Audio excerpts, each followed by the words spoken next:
Stel jou 'n wêreld voor waar jou stem word gehoor, jou regte word beskerm en jou belange word verteenwoordig. In Suid-Afrika, vryheid van assosiasie is 'n hoeksteen van arbeidsreg wat werknemers bemagtig om by vakbonde aan te sluit en betrokke te raak by kollektiewe bedinging.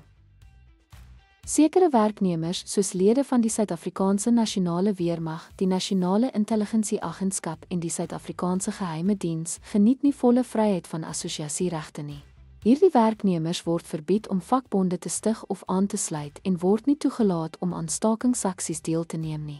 In plaas daarvan kan hulle by personeelverenigings aansluit wat hul belange op 'n meer beperkte manier verteenwoordig, dikwels deur konsultasie eerder as kollektiewe bedinging of industriële aksie. Die rasjonaal vir hierdie beperkings lê in die noodsaaklike rol wat hierdie werknemers speel in die handhawing van nasionale veiligheid en stabiliteit.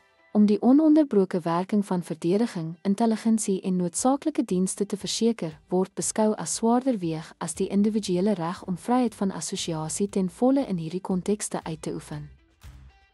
Ten slotte, hoewel vryheid van assosiasie 'n kernreg vir die meeste werkers in Suid-Afrika is, ervaar sekere werknemers geregverdigde beperkings gebaseer op die aard van hul werk. Hierdie beperkings verseker dat kritieke staatsfunksies nie in die gedrang kom nie en balanseer individuele regte met die breër behoeftes van die samelewing. Dankie dat u by ons aangesluit het.